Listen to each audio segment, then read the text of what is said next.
Tumiwalag si Mike Phillips sa San Juan Knights ng MPBL at bagamat hindi nito isinasara ang pinto para sa PBA, sinabi ng kapatid nito na may mga options silang tinitingnan para kay Motor Mike. Napansin naman ni FIBA ang malaahas na galaw ni Mike Phillips sa dalawang bakbakan ng Gilas kung saan sila yumukod sa Tall Blacks at Boomers at si Junmar Fajardo nasa position muli para makuha ang ika-10 MVP award base na rin sa report.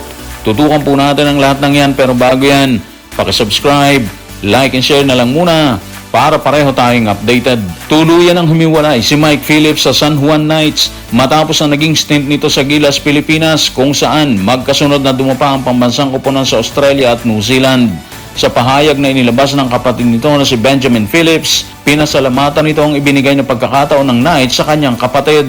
Subalit sa kasalukuyan niya, mas pinili ni Motor Mike na magpahinga kasabay ang pahayag na wala pa umano silang napipiling kupunan para paglaruan ni Mike Phillips. Narito ang kanyang pahayag. Tutukan natin ang mga sinabi ni Benjamin Phillips sa report ni Navin Ganglani sa allstarmagazine.com.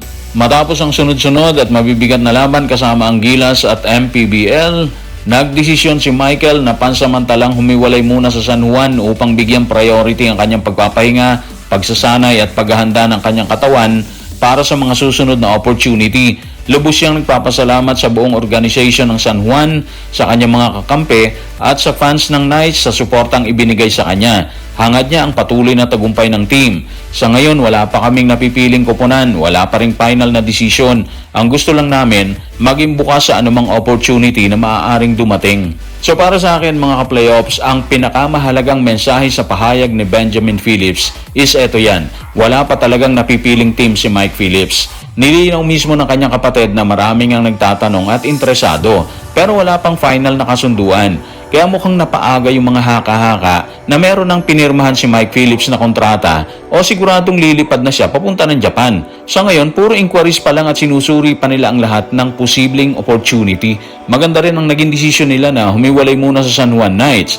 Kung babalikan natin ang naging schedule ni Mike Phillips, sunod-sunod ang laban niya sa MPBL at Gilas. Kitang-kita rin yon laban sa Australia kung saan tambak ang Gilas, nagtala pa rin siya ng 6 na puntos at 14 na rebounds. Hindi katakatakang pagod na pagod ang kanyang katawan at kailangan muna niyang mag-recover bago sumamak sa panibagong hamon, di ba?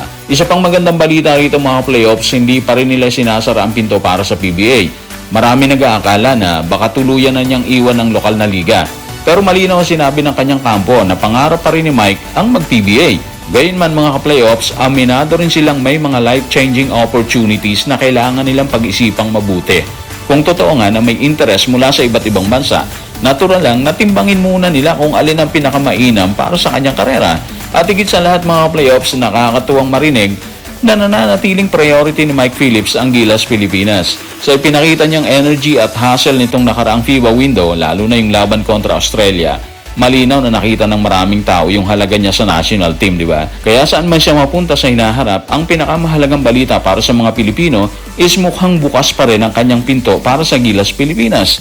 At kung magpapatuloy ang ganitong klase ng laro ni Mike Phillips, mas lalo pa siyang magiging mahalagang bahagi ng programa ni Coach Tim Cone. Habang wala pa umanong team na pwedeng sabihing sasamahan ni Mike Phillips, kapansin-pansin naman ang sinabi ni FIBA tungkol kay Motor Mike.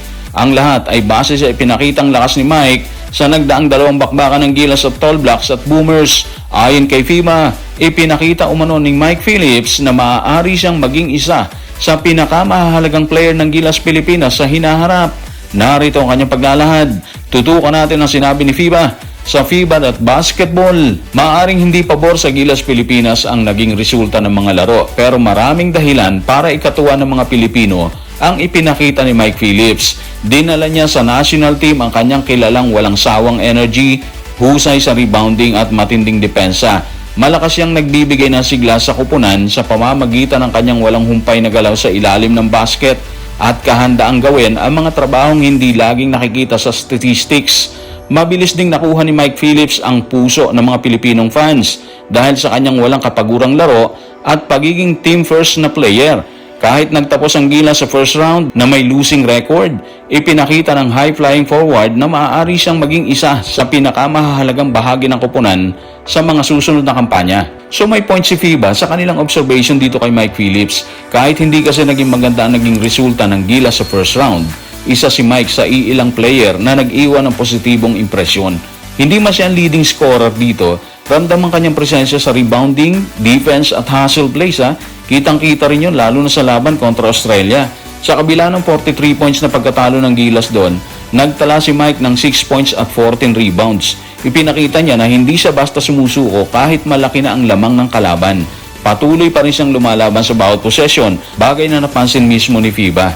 Maganda rin na sinabi nila na mabilis siyang nakakuha ng suporta ng mga Filipino fans. Hindi dahil sa flashy highlights lang kundi dahil sa kanyang walang sawang energy at pagiging team first player. Siya ang klase ng player na handang gawin ng mga dirty work para lang makatulong sa team.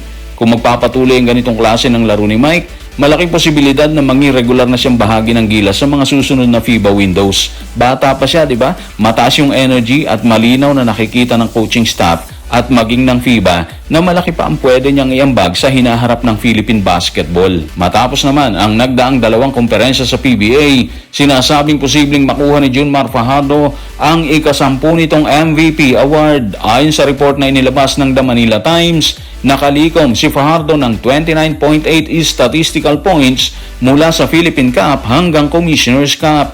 Nasa likod naman umano ito si Robert Bolick na merong 26.7 statistical points sa nagdaang dalawang komperensya kung saan nag-average umano ito ng 19.2 points, 5.2 rebounds, 1.5 steals at isang season best na 8.3 assists per game. Narito ang report. Tutukan po natin ang report ni Richard D. ng The Manila Times. Sa edad na 36, nananatili pa ring dominante sa PBA si San Miguel Beer Center, Junmar Fajardo, matapos siyang manguna sa karera para sa MVP ng PBA Season 50 matapos ang unang dalawang komperensya. Patuloy pa rin siyang itinuturing na pinakamahirap pigilan na inside player ng Beermen. Ang 6'10" na sentro mula sa Pinamungahan, Cebu ay nakalikom ng pinagsamang 29.8 statistical points mula sa kanyang ipinakitang laro sa Philippine Cup at Commissioner's Cup. Dahil dito, nasa magandang posisyon si Fajardo upang mapalawig pa ang kanyang sariling PBA record at masungkit ang ika-10 MVP award. So, nakakabilib ang ginawa ni Junmar Fajardo or yung ginagawa niya. Isipin mo, 36 years old na siya. Pero siya pa rin ang nangunguna sa MVP race matapos ang unang dalawang komperensya. At kung magtutuloy-tuloy ito mga playoffs, maaari niyang makuha ang ika-10 MVP award. Isang record na baka mahirapang pantayan ng sino mang player sa mga susunod na panahon. Mas naging usap-usapan to matapos ang kampanya ng Gilas sa third window ng World Cup qualifiers. Marami ang bumatiko sa naging laro ni Junmar laban sa Australia at sa New Zealand.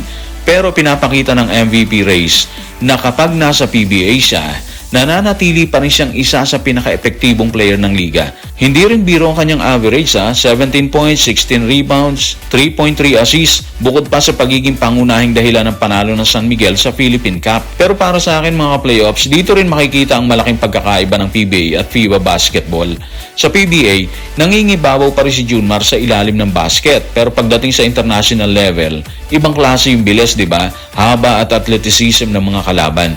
Kaya marahil, ito rin ang dahilan kung bakit iba ang naging epekto niya sa Gilas kumpara sa ipinapakita niya sa San Miguel dito sa PBA. Hindi ito nangangahulugang humina siya Mas nagpapakita lang ito ng malaking agwat ng level ng competition. Sa kabila nito mga ka-playoffs, walang makakabawas sa legacy ni Junmar. Ang 13 Best Player of the Conference Awards, posibleng ika-10 MVP, at ang patuloy niyang domination sa edad na 36, patunay po yan na isa siya sa pinakadakilang manlalaro sa kasaysayan ng PBA. Ang magiging tanong na lang sa ngayon mga ka-playoffs is kung may makakahabol pa ba sa mga record na kanyang itinala o mananatili itong pamantayan ng susunod na generation ng mga PBA stars.